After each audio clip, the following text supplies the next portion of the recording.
Okay, so as people are filing in, I'll just go ahead and get started here. Oh, that's fun, Eric.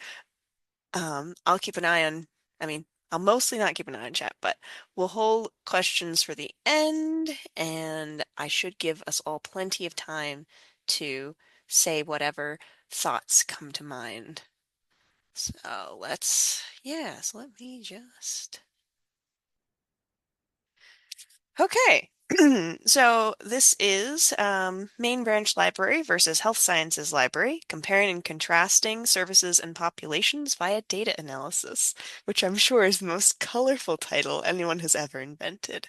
Um, this is pretty neat because we have two creative technology spaces in the libraries on our campus.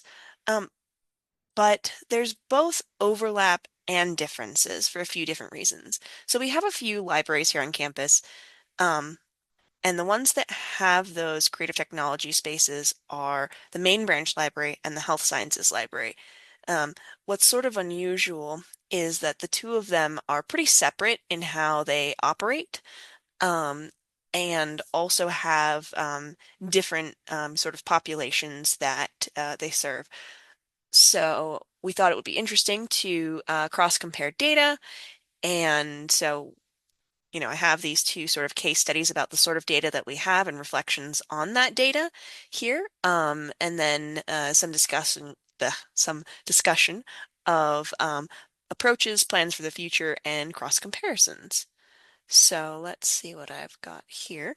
Um, at the main branch library, I'm Dana Diamond for folks who don't know, and I run the Adobe Creative Commons, which I'm probably going to abbreviate as the ACC a lot because it's a very long title. And also people kept thinking I worked for Adobe my first year here. So that was fun. And then at the Health Sciences Library, we have Christian Peshlakai, who runs the technology room. Um, So at the ACC, we do audiovisual equipment and tech lending. We have a couple of audio booths that are, and some editing bays. So we have like a few spaces. I have a classroom, which is very small, and full support and training on Adobe software. Uh, and then at the Health Sciences Library, the tech room has VR headsets, an anatomage table, and 3D printing services.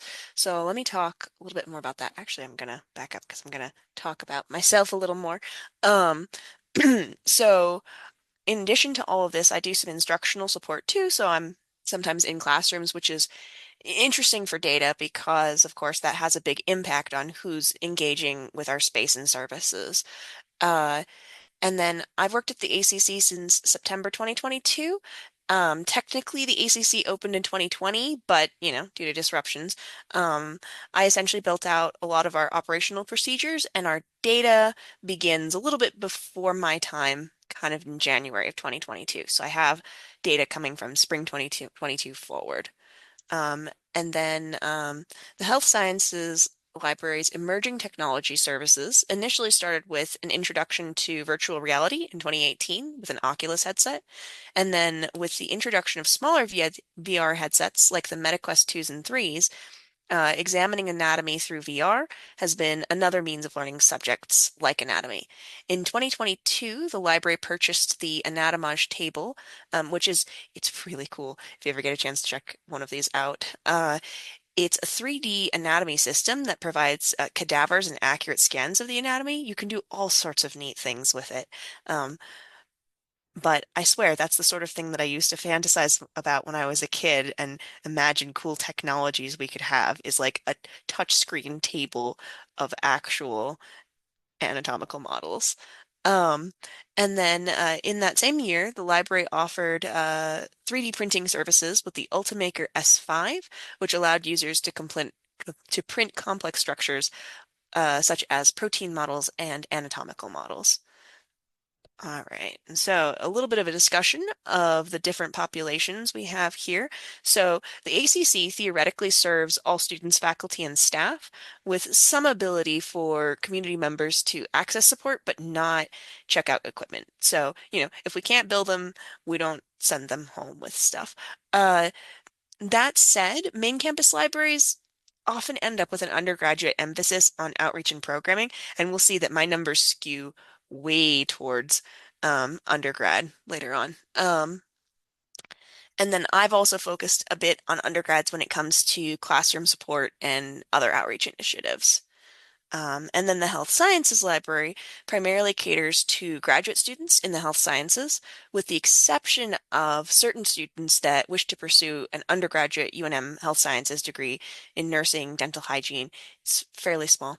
The tech room also offers its services to main campus users depending on the 3D printing project in question and how it relates to their educational work and needs. So you can see it's the same university, so in theory, it's a very similar population, but in practice, it tends to be pretty split about who is actually accessing the services. Um, okay, so let's see. First, we're going to talk about my data, and then we'll talk about Christian's data. And I have a little bit more data to work with, so let's dig in. So I have two main places where I do data collection. I have kind of a libcal form when patrons make a booking, and then I have the information about that booking itself, right? And then I have my online equipment training form where so my equipment training that patrons have to take in order to check out equipment also has some demographic information that it collects. So the libcal data treatment, I am sure, for those of us who have libcal, when you dig in, you're like, wow, this is a bit of a mess, and you have to kind of play with it a little bit.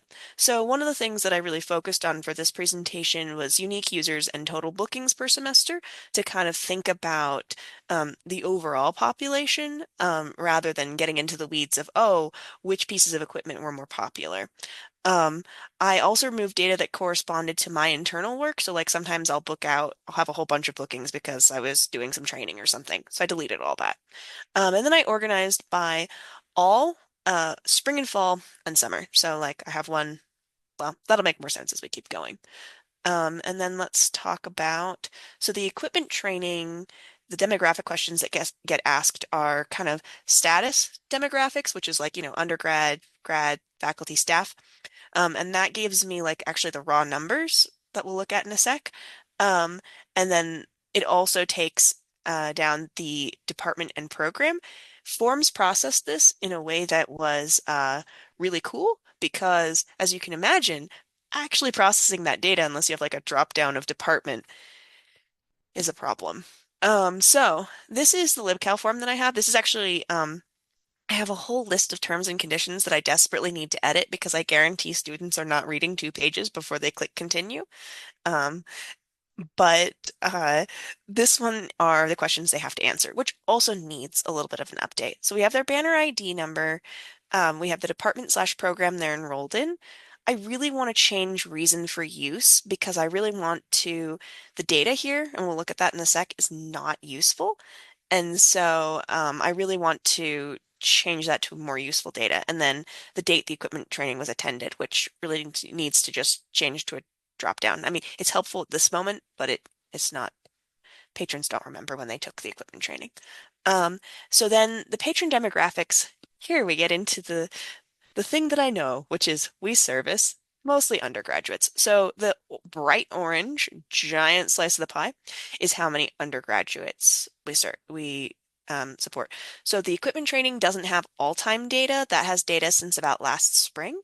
And you can see close to 3/4 of our patrons are undergraduate students. And this is great that it's from the equipment training because it means that I'm not looking at data from individual bookings, but looking at data from people who decided that they wanted to check out equipment. The one thing about this is that I do have patrons who sign up for an equipment training and complete that equipment training and never actually check out equipment. And so there could be some skews there. Um, and then let's see. Yeah, so then department and program, I collect this on both LibCal and in the equipment training. Um, it's tricky because different people will phrase it slightly differently, and so it can take an enormous amount of hands-on work to uh, determine the information and process that data, which is why I was so happy that Forms made me a word cloud. And so we can see, and this reflects when I've actually gone in and hand processed the data in the past, that the film department is by far the largest representative of patrons that we serve. And that's for two reasons. I mean, one is, of course, need. They got to check out cameras in the film department, although they do have their own creative technology space. Um, FDMA is also film, by the way. Um, the other thing is that I just have a really good working relationship, and I'm able to access their listserv, so they know about me more than most departments do. Um, I also need to go through and figure out what our biggest departments are because I'm pretty sure the reason School of Engineering is so represented is because it's a massive department. But that's my own thought. I haven't actually controlled for that. Okay, so now let's talk about the actual, you know, quantitative data. So I put things into users versus bookings over time. And this data is a lot of fun because you can see a lot going on with it. You can see that there are very different trends in summer versus fall and spring. So later on, I've actually grouped summer versus fall and spring. And this is what I mean by all. This is the data grouped by semester across all time that I have data. And you can see that the same patrons, and usually it's like one or two, book out equipment many, many times. And so uh, there's a gentle upward trend in terms of bookings. And that becomes more clear once it gets sorted into that individual semester data. Um, but you can also see that patrons, the gap between unique users and total bookings is significantly less for summer. People are checking out stuff repeatedly in the spring and fall in a way that they're not in the summertime. Probably just because summer's shorter. So then if I just look at summer, you can see that actually this summer we had a huge uptick in patrons checking out stuff multiple times. That's because I've been supporting a museum studies class this summer, and the instructor had a whole bunch of really cool scaffolded digital media assignments. And so the students checked out, most of them checked out equipment like 2 to 4 times. And so you suddenly have this jump in how many bookings there are. And we do have a slight increase in unique users as well, I think. Um, and so that was really effective in terms of getting our traffic rolling during summer, which I'm sure, just like at my institution, a lot of your institutions are very quiet during summer. So then here's our spring and fall, and we can see that there's actually quite a bit of variation in like those total bookings in how often people are checking stuff out. Like that spring of 2024, we had a few patrons just checking out stuff over and over and over and over, which is great. As long as you don't, that spring I did actually have to put some limiters on the audio booths in particular so that the same folks weren't checking them out every day to the exclusion of anyone else. So I think I set that to 3 out of 5 days of the week. Um, and then it's a little bit difficult to see that blue line again because the orange is just so much bigger. Um, there is, again, a gentle upward trend, but we can look at and see, I have data here. It's just unique users for the fall and spring, that actually the unique users for the fall are slightly higher than the unique users for the spring, even though our traffic is heavier during the spring, which is really interesting. And you can see also, once that data is pulled out to just unique users, that we do have an upward trend and there's not like a decrease in that spring, even though it kind of looks like it in the other chart. Um, so yeah, what are some takeaways? Oh, yes. So then, yeah, my reason for use, this slide probably should have come earlier. There were some really interesting responses to this, like creating media for a conference, practicing using a camera. I'm a visiting scholar from Brazil. Super interesting, not useful data. And so I'm planning on breaking that up into kind of three chunks, which is like this is for a class, this is for a personal project, this is for like a portfolio or professional development project. Um, and then I also want to include on that form whether the patron is faculty, staff, or student. Um, okay, so then a lot of the things that impact the ACC's data a significant amount are classes and repeat users. And so those are a Venn diagram. You know, it's not, oh, classes and repeat users. A lot of times folks in a class are also repeat users. And so those increase our total bookings quite a bit and have a big impact. This data also helped me decide that it's really important for me to do instructional support just because it really drives so much traffic to our space. So now we can talk about the data we have from the Health Sciences Library. So the data collection again came through LibCal bookings and data, and that's pretty much it. Um, there are quite a few data limitations to the historical data at the Health Sciences Library. So the data on the 3D printer, which I believe this primarily is information on that, is limited because there's not a whole lot of information collected beyond user reservation scheduling. Um, and so it doesn't give information as to whether it was a student, a faculty, staff currently using the machine, um, nor departmental data. Um, Now, the tech room is offering its services to main campus users on a limited basis as well. Um, but then one aspect that immediately stands out is that for unique users between 2024 and 2025, um, 2025 is only from until the middle of July because we're in our current year. And then there's only partial year data for 2022 as well. So let's see. Um, so for the data treatment for this, the data on an annual basis was a little bit unclear, sort of how those trends were happening.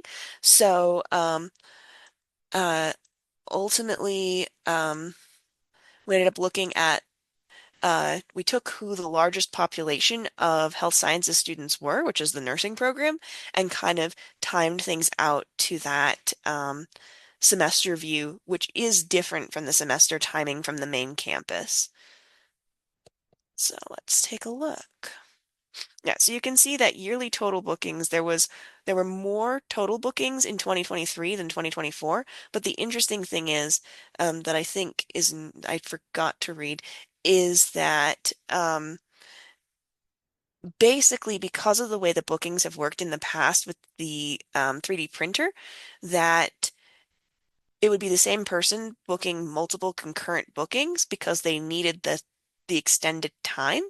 And so there are certain elements of the data that, it could be that it's a little more popular, and it could also be that it's, uh, that somebody just had a longer term project. And I have more information here about that in a moment. But for now, we'll look at, so unique users are in blue, and then average booking hours are in orange. Do I have this reversed? Perhaps.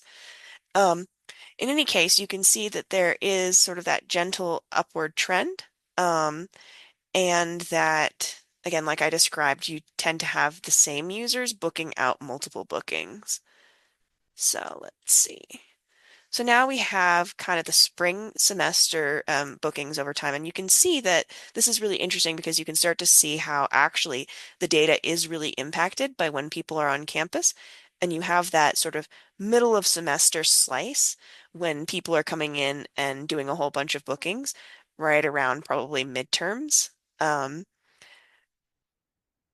which not that it's necessarily um, uh, super applicable data unless you're working very closely with instructors. But I think it's fun to note that probably in 2025, midterms were just a little bit later than in previous years, since we have that March a lot more significant, and then that April in 2025. So then in the summer, we can see that, that June and July are really kind of more popular because, of course, May and August is just a quieter time on campus. Um, and then in the fall, Christian actually pulled out 2022 data, which is, as mentioned, incomplete, but it's just helpful to have at least three different things that we're looking at and comparing. And so 2023, again, we can see that it had more bookings than 2024. Um, but we do have that sort of look at maybe what trends might be happening. Fall is a lot more distributed in terms of when bookings are occurring than spring is. Okay, so one of the sort of uh, big things about the Health Sciences Library is that Christian would really like to collect more data that hasn't been collected in the future and has already been kind of taking steps to take those approaches. So one change, oh, well, maybe I'll just wait, hang on. And so Christian has been kind of trying to gather more data and looking at different approaches that might be useful. So let's see. Um, and then I'll just do a little compare and contrast here. Unique users is a really important metric for both spaces. And then time booked is also important because, you know, you can have fewer people taking up more time or more people taking up less time. And then, of course, at my space, it's also a question of fewer people um, making more bookings or more people making fewer bookings. In general, I think I prefer if we have a lot of patrons and having a little bit fewer bookings. I like to meet patrons where they are and serve their needs, but I also try to try to kind of reach as many patrons as I can. Um, yeah, and so then contrast. It is the individual bookings that are most relevant to my data, whereas it's the hours and duration that is also helpful at the Health Sciences Library. And then the Health Sciences Library, of course, serves a very different primary population with a very different semester schedule and needs. Um, and then equipment services differ, but there is some overlap in who can access these services. So, changes for the future. Me, I need to reduce the text when I'm booking, when patrons are booking it. I didn't show the giant terms and conditions, but it needs to go. Um, and then I also want to collect more streamlined and more specific information. For example, I want to convert reason for use to a selection for class project, personal project, professional project. I'd like to review departmental information in greater depth, but I think that I'm going to lean into doing that through the uh, equipment training form rather than the sorry, apparently I'm losing it a little bit.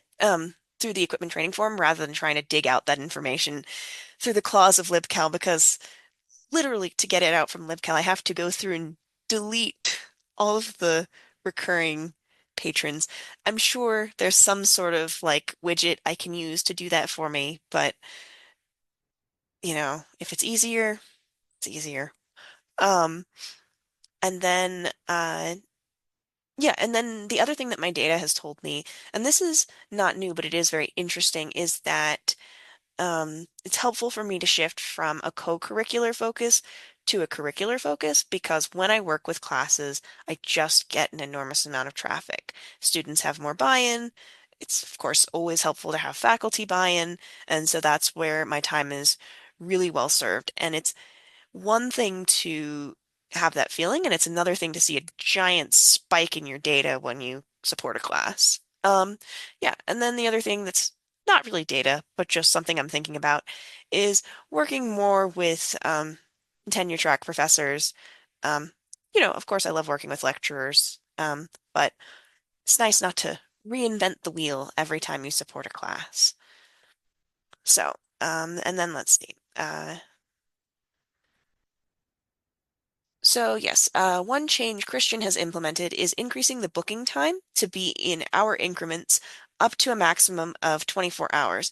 The average booking statistic, which okay, I could potentially pull back up, it shows that users have on average been doing 6-hour printing jobs, but Christian has also regularly encountered users that do 24 or more hour jobs in the past and then have to stack those reservations. Um, so it's beneficial to patrons. One of the things that came out of the data is that it's beneficial to patrons if those um,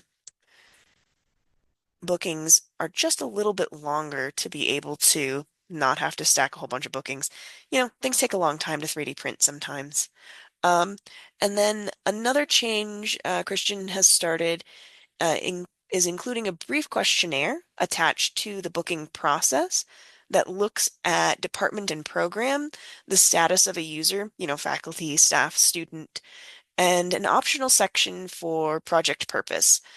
Christian's hoping this information will inform how to proceed with VR headsets and help him determine what information he should be collecting beyond just reservations and bookings. Um, yeah, I have apparently gotten nervous and talked very fast because we are at about 28 minutes here. But that's all I've got. So I'm gonna go ahead and open it up for questions for folks. And if anybody does want me to kind of reverse back and look at some other data or how I've decided to put data together, I'm totally willing to do so. So I think I can let you all unmute now if I know how. I can get that. I'll get that on the thing. Yeah, people Thanks, can unmute Alice. now.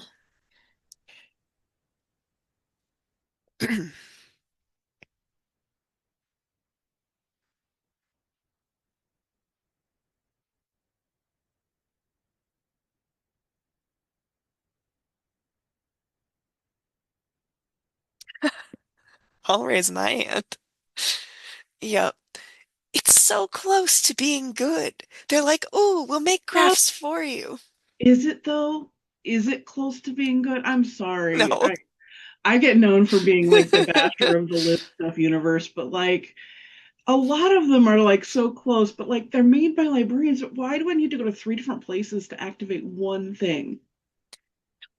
Why? And libcal is like the beastly stepchild of the lib universe thingies. It just doesn't. I don't know if it's based on a different kind of database system or something, but it feels Maybe. clunky and older and old fashioned and just it makes me sad. Which is interesting because I think their equipment module's fairly new. We started using Make it, it worse. I'm sorry. Like I think, I use these every day and I love them what I can do with all the lib stuff, but the learning curve is so high and libcal is the one that just so much of it doesn't make any sense logically whatsoever. yeah, That's we just my switched to take. libcal. Go, who, someone else is saying something? I was just saying that's just my take. I do not Oh, represent my school or anyone but myself. I've used it for so long, it's just like bash my head against a wall. Another fun thing is when you're used to libcal and then can't use it because FSU is in two different time zones. Oh, So it can libcal can only use one time zone. And so my entire institution, my entire library can't use it because we're in central and the rest of it, FSU is in eastern. So it's just like, why try? Yeah, I ran across that in my last job where we had two campuses, one in New York City and one in Los Angeles, and we were trying to see if libcal was going to work for us. And once we realized we couldn't do that because they were in two time zones, I was like, "Are you kidding me? Are you I'm trying serious?" to remember what change I was trying to make. I know what it was. I was trying to change the automated emails that go out to patrons because MySpace doesn't use WMS. The rest of our library does. So it's just through libcal. And I'm like, okay, well, can I have automated, return reminders and the hello, you're going to get charged for this reminders that's more than just like one? Can I add more? Nope. Okay, it they looks like also there's did. actual questions to answer now, so we can stop bashing poor libcal. Why? So that's a good question, Gerald, about the VR services in health sciences. I am not 100% sure. Christian, do you want to speak to this? Yeah. So, um, unfortunately, we have like tech and spaces all living in different places.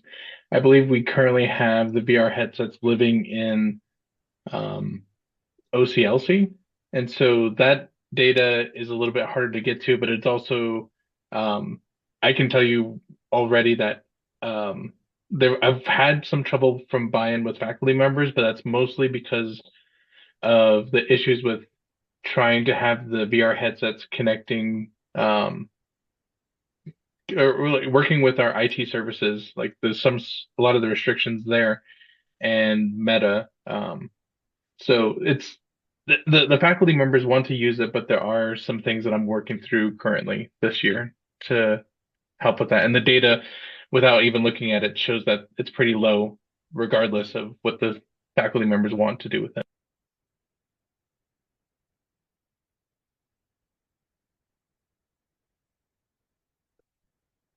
All right, and then the equipment training. So the equipment training is actually going to be on a projection as well, where I have significantly less fancy slides. But basically, I have an online equipment training. So we used to have so it is automated now, which is a little bit outside the scope of this talk. The projection is pretty short, but if you also want to like ever schedule a meeting with me to like talk about that, I'm more than happy to walk you through what we did. Actually, Christian, help me with that. But uh, we used Microsoft Forms and a video training. It was a big pain to actually pick where that sort of quiz was going to live. I went through a whole bunch of different things, and I don't talk about this much in the projection because it could have been a whole talk on its own, probably. But my institution, you have to make a lot of special requests to access different things. I'm really, really hoping I'm going to be able to access Canvas for like some badging stuff soon. Our faculty librarians are doing that now. Um, but uh sorry, getting distracted by other things in the chat. Um, so I'm hoping that we'll be able to access Canvas. I would have liked to do the equipment training through Canvas, but at the time that wasn't an option unless I wanted to go, knock on the giant gates of IT and be like, "Hello, I have a need." And I really didn't want to wait for for that to go through the whole process. Because yes, as you say, reducing staff time on the service desk, it was such a big saver for our student workers' time. Okay, so let's see. Um, yeah, the giant gates of IT. Yeah. All right.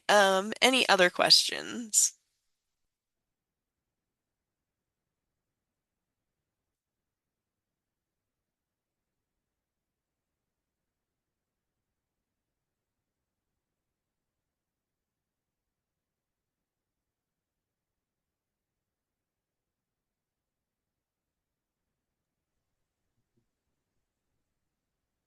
I had a question about your the data that the sort of use of the item question that you're going to be revamping. Mm-hmm, yeah. Um, can you speak more to like what plans you like you just spoke to like having it become more of a drop down kind of idea. How does that inform your like do you have plans for like how that would inform your service or your lending in general? I do. I think that it'll help me get an idea. I mean, some of it will just be, sort of informing what I'm already doing. I think some of it will just show that there's a lot of curricular use. But I think it'll also be interesting, if I have a lot of people using it for like portfolios or something like that, and it may have to be a little bit more niche than just the three boxes I've listed here. So for example, I found that there were a lot of folks recently using the audio booths for what was it? Oral histories. And so I had somebody ask me, hey, it'd be a great, sort of quality of use improvement would be to place a script kind of right there. And so, I don't know exactly. other than determining what proportion people are using it for in terms of whether that's a personal, professional, or curricular project, I think there could also be some additional sort of drop downs that could be useful for helping me understand um, what additional needs folks might have because of how they're using it. Yeah, because prior to last year, whenever it was, I had the request for those those script holders. Previously, it had primarily been music that folks had been creating with our audio booths. So yes, I think it's less that I'm selecting out those specific boxes and more that in order to understand how patrons are using it, having these free form, really cool ideas, especially since patrons tend to be quite vague, is not really helping me out. Does that answer your question? Absolutely. Yeah. Thank you. Sure. And then Lisa says, our creative tech is in our catalog only, no booking, so I'm still trying to figure out how to get more than just circ data. Yeah. We're thinking of an opt-in to tell us what you're up to form that will casually forget to invite our guests to fill out while we check the gear back in. I like that a lot. One of the things that I have a paper check-in for equipment because we just had a lot of loss of small items, SD cards, cords, and so now we really, really fine-tooth comb verify all of that. Um, but the students started forgetting to check in the stuff on LibCal, so now we have a little bubble for LibCal, and they check it in on LibCal, and then they check the bubble. Um, and so basically, I encourage you to incorporate it in some way into however you remind yourself to go through all your procedures every time. Ooh, Alice says, yours are used almost solely for spoken voice recording, podcasts, etc. Nice. Yeah, I thought there would be a lot more podcasts. For a while, we had some musicians who were using it all the time, which was really cool. And then Kayla says, yeah, I'm always wondering how to ask, why do you need this? But like in a nice assessment way. Yes. I, the struggle is real because patrons, it's also that patrons can get really uncomfortable really quickly. And they're like, you don't need to know why I'm using this. I'm like, I do, but it's not about you, I swear. It's about making it better for you. So I don't have a I do hope that sort of more of a drop down that's like more impersonal will help give patrons context for kind of what sort of information I'm really looking for.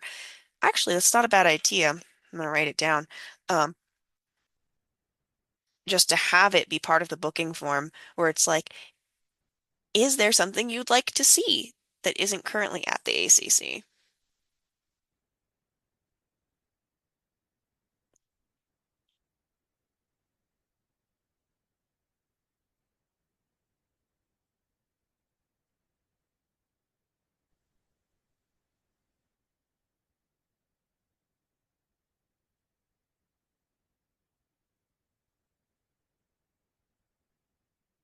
All right. I've got a Uh, question for you, Dana. yeah, go ahead, Eric. The am I right in remembering? Oh, actually, let me back up. I know that I'm right in remembering that libcal, of course, does capture sort of the user, right? Like their username and all that stuff. Do you Hmm. all have to do a purge of all that information regularly?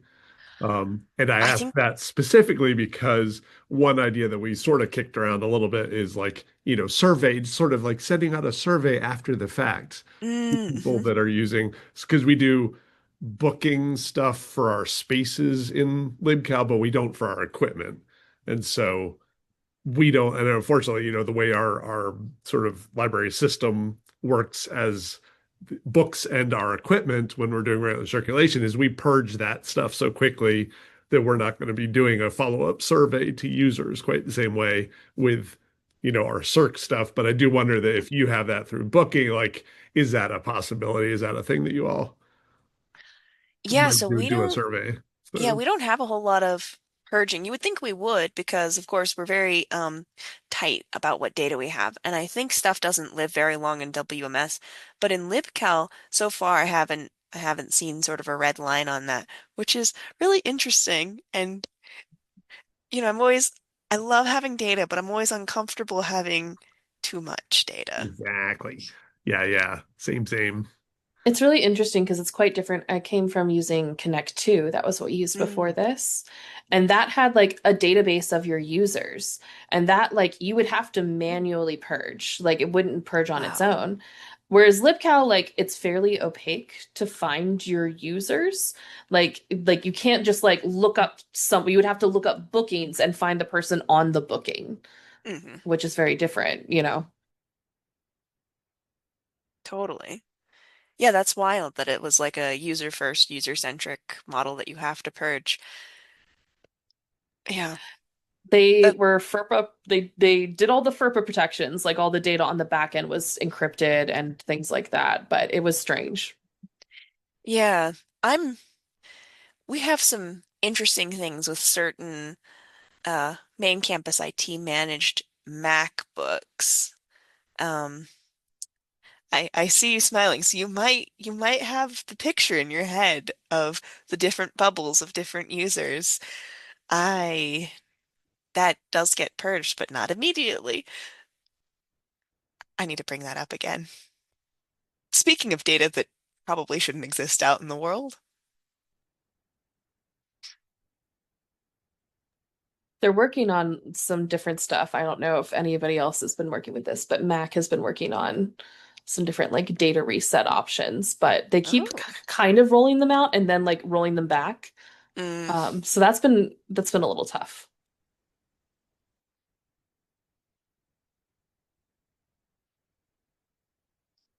yeah, managing Macs is a whole thing.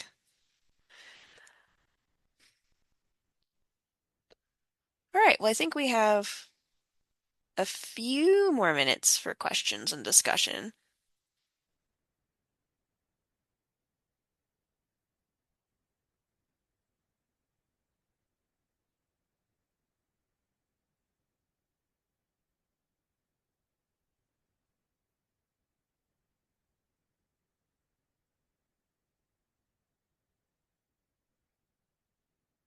All right, well, Alice, you might get your coffee.